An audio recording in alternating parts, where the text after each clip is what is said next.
Salut tout le monde, on se retrouve aujourd'hui pour un update lecture. Je vais vous parler des 4 dernières lectures que j'ai eues au mois de décembre 2020. Et on commence tout de suite avec une BD.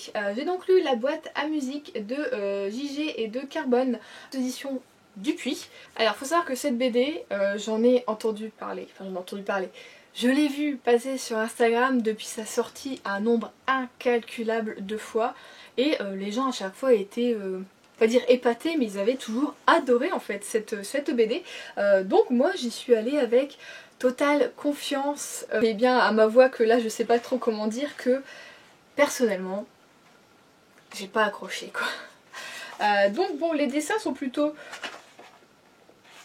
J'aime les couleurs on va dire. Voilà, les couleurs choisies qui sont toujours un peu dans le ton du rose, du mauve, du parme, voilà, comme pour aller en fait avec la couverture. Donc c'est plutôt pas mal, mais après au niveau des couleurs, la façon dont les couleurs sont mises, moi j'aime pas trop. Sinon bon, c'est pas non plus le truc, voilà. Au niveau de l'histoire, j'ai pas accroché au personnage, j'ai pas accroché à l'histoire. Ça aurait pu être vraiment cool, mais je sais pas, le fait de... Ça m'a pas transcendé, ça m'a pas beauté, ça m'a pas fait voyager, ça m'a pas... je sais pas, j'avais cru entendre ou lire, ou alors quelqu'un m'a dit, je ne sais plus, que c'était plutôt... pas un peu cocooning ou quoi, mais voilà, oui, on se sentait bien quand on lisait tout ça. Et personnellement, je me suis... pas un peu ennuyée, mais je suis sortie de là, ben... Je me suis dit, si j'ai pas la suite, c'est pas grave. Donc à la rigueur, je me suis dit, bah autant pas continuer si tu lui dis, t'as pas envie de lire la suite. Donc voilà, c'est pas que c'était pas nul du tout.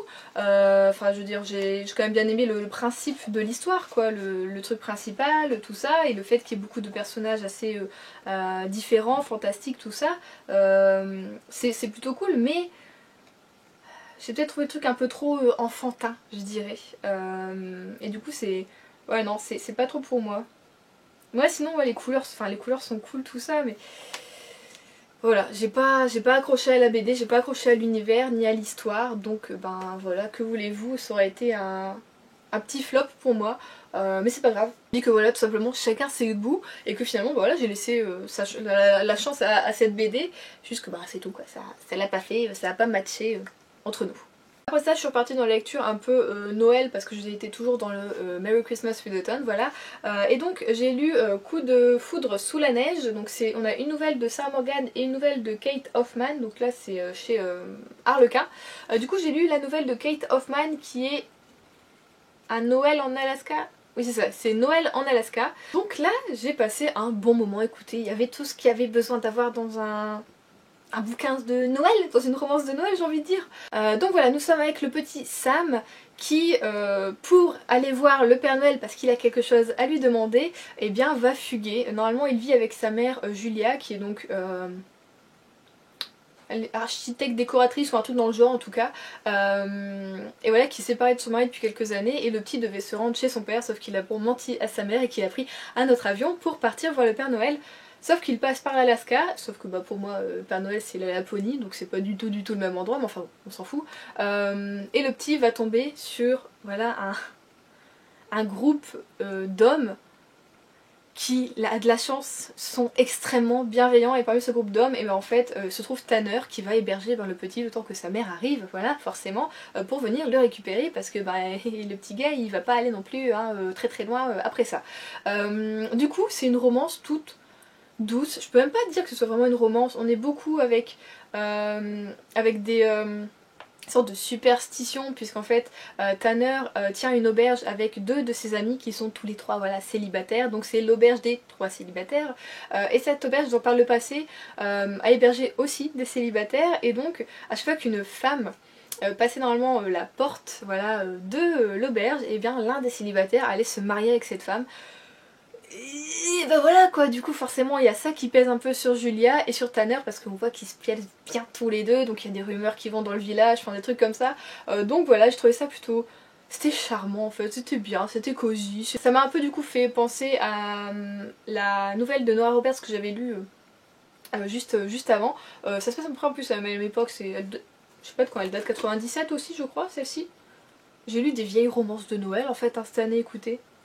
Mais ça fait plaisir, ça fait du bien parce que on n'a pas le téléphone, on n'a pas les trucs comme ça, vous voyez, donc c'est très personnel, je sais pas, je trouve ça mieux en fait. Donc c'est ça, elle date de 97, on le ressent un peu aussi à la façon de, voilà, de parler, tout ça. Et au style un peu vestimentaire, hein, on va pas se le cacher. Mais en tout cas, moi, j'ai passé un excellent moment et du coup, je vais me pencher un peu plus sur les romans de Kate Hoffman, à voir ce qu'elle peut me proposer d'autre. Donc voilà, j'ai passé un bon moment. On a la neige, on est en Alaska, on est dépaysé et c'est cool. Après ça, je suis restée dans la neige, mais dans un tout autre style en français. Voilà. J'ai donc lu Avalanche Hotel de Nico Takian aux éditions Le Livre de Poche. Cette couverture est trop belle. J'aime trop. Donc là on est en Suisse avec Joshua. Joshua c'est... Bah, en fait on peut pas trop le dire. Est-ce que les choses sont... Moi personnellement je vais pas vous le cacher, je l'ai lu sans avoir lu le synopsis. Parce que en fait je l'avais mis dans ma liste d'envie avant qu'il paraisse. Donc il est paru en 2018, je sais même pas, en 2019.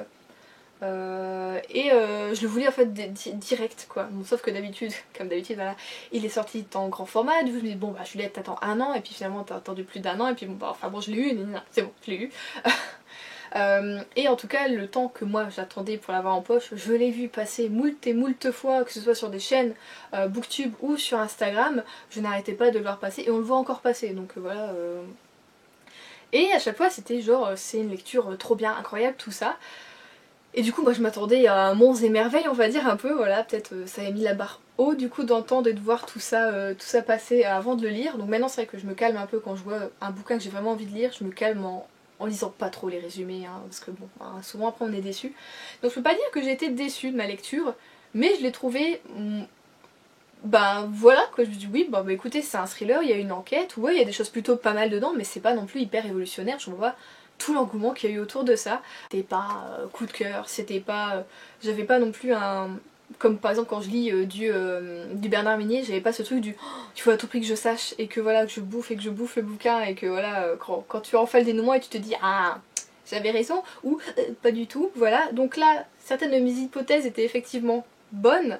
Ça va, c'est pas un auteur qui cache énormément de choses, vous voyez, en mode Agatha Christie qui au bout d'un moment elle te dit seulement qu'il y avait ça là aussi, mais je te l'ai pas dit donc t'as pas pu savoir, tu vois.